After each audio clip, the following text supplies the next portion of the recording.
Welcome to Two Therapists Talking. The hope for this podcast is to talk about important issues related to couples and individuals who are struggling in their lives with many different issues. I'm David Thompson, a marriage and family therapist. And I'm Sherie Christensen, marriage and family therapist. Please join us as we explore these issues together, and we hope you will learn and be enlightened along the way. Come find us at twotherapisttalking.com. If you like what you're hearing, please get on and rate us and subscribe to the podcast. Hi, and welcome back to Two Therapists Talking. I'm David. And I'm Sherie. And you've been so patient. We've covered NPD, or narcissistic personality disorder, for 3 episodes now. Yes. And we don't have a really clear how many episodes this will be planned always when we start into a topic. It's true. Sometimes we just find we have a lot more to say.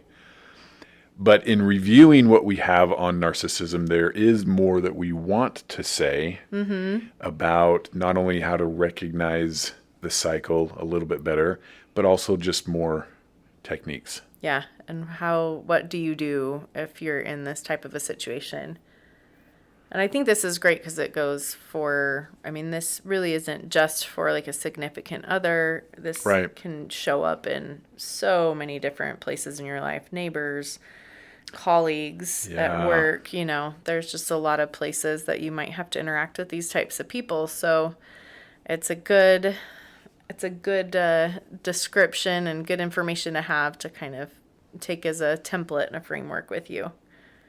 Which is a really good point, because for those you can't avoid, that you suspect, communication is impacted because of this, then how do I make it more effective? Yeah. So first we want to cover the aspects of the NPD cycle, which is something I can't believe we haven't talked about this yet. We had thought about talking about it. Yes. We've just got so many things to share, and then we're like, oh my gosh, we haven't even talked about this yet. So we want to start with that today and just talk you through the cycle of narcissistic personality disorder. And the cycle is how they engage with other people. So the first thing that they do is love bomb. So that looks like just, buying you stuff, talking, just making you the most important thing in their life. They'll, shower you with attention and just lots of different, attention, all the different kinds of things. They might, it might be monetary. It might just be, you're just the most incredible, amazing human on the planet. How would, in your experience, how would we separate that from just a regular sort of dating, getting to know somebody, attention period? I think the difference you're going to see a lot is the intensity level. Kind of like it feels like it's even too much for... Right. We really get along well and like each other. Yeah, we get along like... Oh, no, it's just... It's all the time. It's over the top. There's just so much going on. And that can make it tricky. I really like your point, because that can make it tricky to sort of figure out, because it's nice to have someone that really gives you all of this it would be time hard and to energy complain. and attention. Yes, exactly. So I think just being aware of, does this feel particularly balanced? And probably maybe we've talked about this a little bit. Tell me what you think. If it feels sort of almost possessive. Yeah. Like what you're doing with your time, and almost kind of if they approve sort of how long things are taking you, or is it sort of crossing into that? Yes, that can kind of cross into a little bit of the next stage. Okay. But yes, they do want to spend a lot of time with you, a lot of energy, a lot of... So if you look at does this really feel balanced? Does it feel like they're putting me up on this pedestal in a way? Do we spend as much time talking about them as we do about me? Do we spend the same type of energy on what I like versus maybe what they're interested in? Right? So it's just kind of this nonstop space. They're always calling. They're always like, what's going on and what can we do? So that's the love bombing. And it feels really great. Like we were talking about before, this is when you have someone giving you that much attention, yeah. right? But it's a good thing to just be aware of, like, oh, does this feel balanced? Because it should be a little bit of a red flag. If it's not very balanced. So, because even if they're not a narcissist, if someone is doing that much and you don't have a balanced relationship, then there's something else, right? That's not a healthy space in a relationship. It's not balanced, right? Like we talk about all the time, healthy living is balanced living, right? And so if there's not balance in that, like it can feel real nice, but at the same time, that's going to end up being a problem later on in the relationship. Right. It will feel, like you're saying, it could feel smothering. Because it's not likely to get much better. Right. After you're committed, if it's already hard just in dating. And Yeah. It could end up feeling smothering. Then they eventually could feel like if they don't have NPD, they could feel like, how come we never spend any time or energy on me? Right. You develop this unhealthy, unbalanced relationship. So it's something to just kind of be aware of. Okay. So the second stage in that cycle is to devalue. So this can look like a lot of different things. Devaluing your time or your energy, like, well, but you should have done this and this and this. You should have been present for me when I, showed up.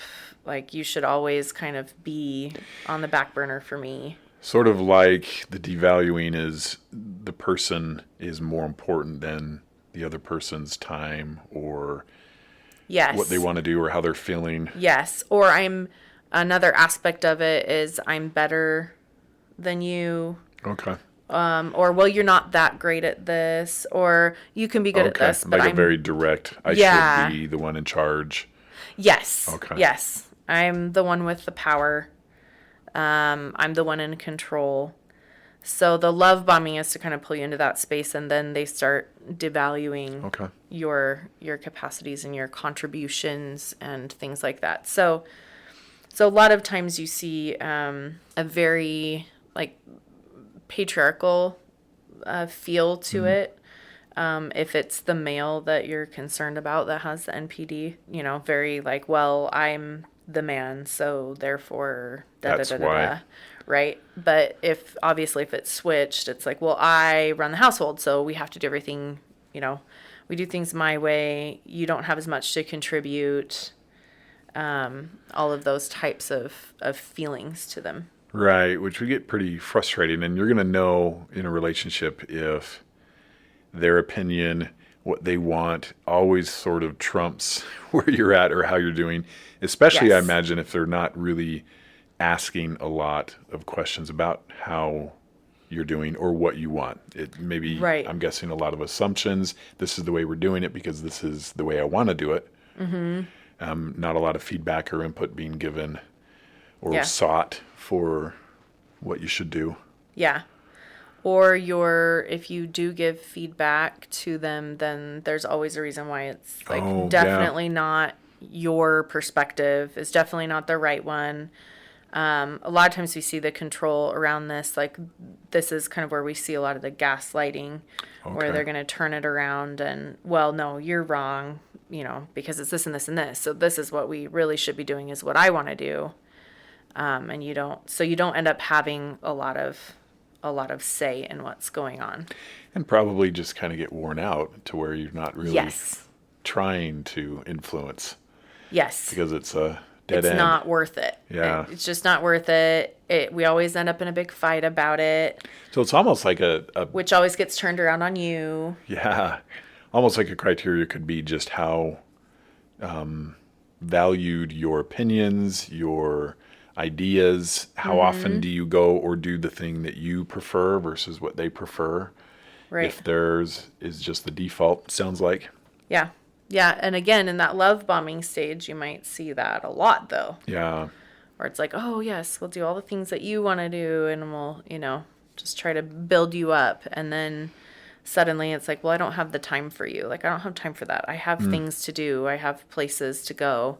And so typically that love bombing comes until they kind of pull you into a relationship, and sort of when they feel Gotcha. like, okay, I've got you in this space now, and you're going to be less likely to leave that space, then you're going to see more of the devaluing. And again, those can even be like little side comments. I'm trying to think of a good example when we talk about that, like patriarchal sort of space. Oh, well, she's just at home, so she doesn't really know how this goes, right? Yeah. Even to other people. Or you're just so pretty, you don't need to worry about these types of things, right? So lots of Right. those types of like little Justifications. yeah, justifications, little underhanded comments where it's like I'm complimenting you, but not actually really, those types of things. And again, this is a big spectrum of how people go about it, right? Right.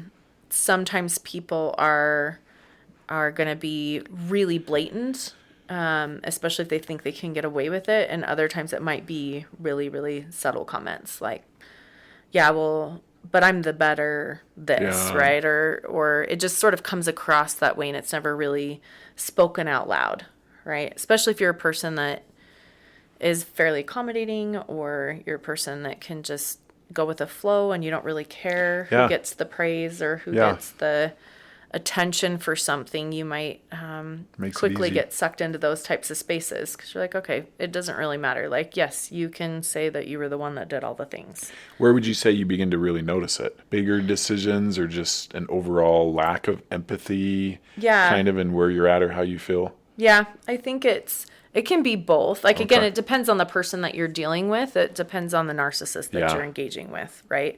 If they are more of a covert narcissist, or are just a lot more subtle in how they go about it, you may not notice. It might be much more of an overall feeling. Because especially if the thing about this is it's a cycle, yes, but you don't necessarily always go in order. Like, you're only being love bombed, and then you're only being devalued, and you're only being discarded. It can come back and forth. So if you really push back on a way that they've devalued you, depending on the narcissist and what they think they can get away with you, they might jump into love bombing for a little bit, pull you back in. Right. Right. And then, oh, yeah. And then go about their devaluing maybe in a little more subtle or a little different way.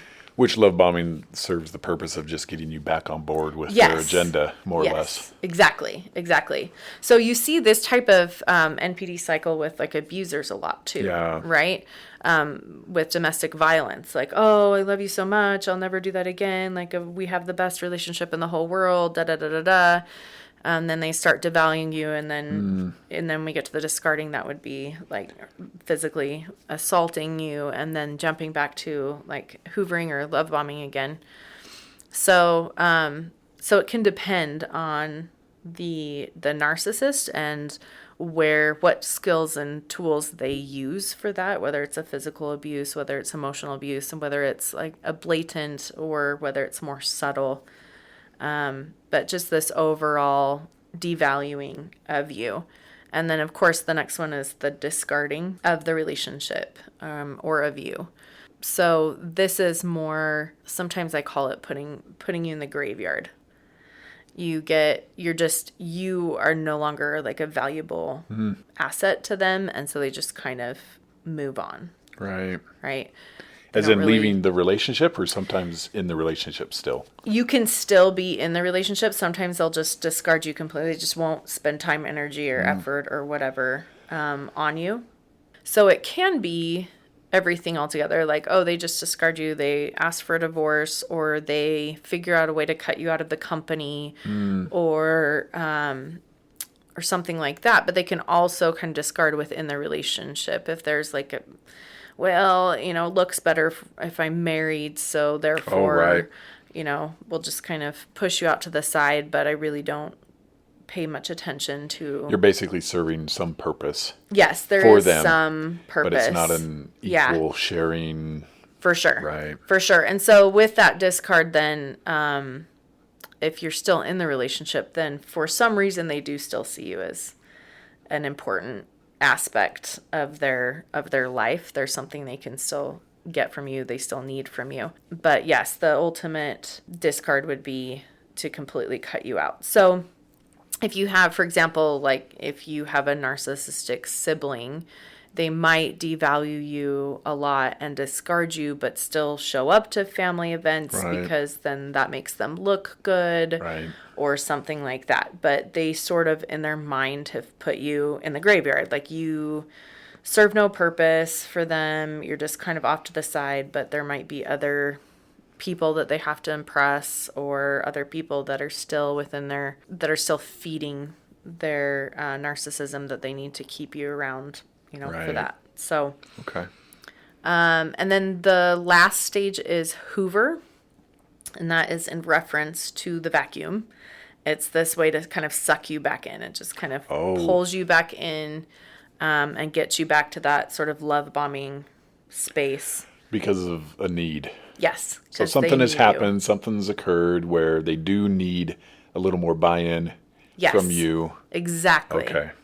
Exactly. So they're like, whoop, I can't totally discard this person. I still need something that they give you. Now, that hoovering, this relationship can happen even if you're divorced or even if you're no longer in the company, right?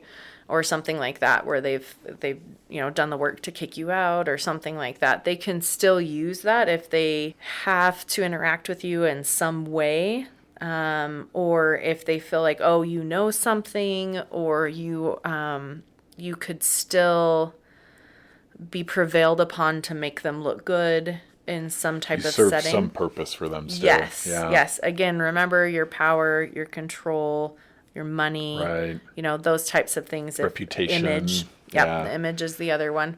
So, for example, you could be divorced, but they might still try to hoover you back in and love bomb you a little bit so that you will talk well about them to the children or to someone else, or so that you will be nice enough around them in other functions that you have to interact with them in, and then they can point that out to people. See, look what a great ex relationship we do such a great job in all of these situations. So again, you're still serving a purpose for them. So those are the stages of the NPD cycle, and we'll let you think about those. Yeah, that's something to think about for sure. So thanks so much for joining us. We have one more. We want to make this one shorter because we want to put a little more into techniques, but not make this a longer one. So yes. So join us for techniques, more about like what to do if you have this type of person in your life. Again, it doesn't matter if it's a spouse or a sibling or a coworker or a neighbor. In the HOA or whatever. We'll talk about how you can interact with them in the best way, provide the best outcomes. Yep, so that'll be helpful. See you then. Thank you for listening to Two Therapists Talking. We look forward to sharing more conversations with you. Connect with us at twotherapisttalking.com or email podcast@twotherapisttalking.com. If you like what you're hearing, please get on and rate us and subscribe to the podcast.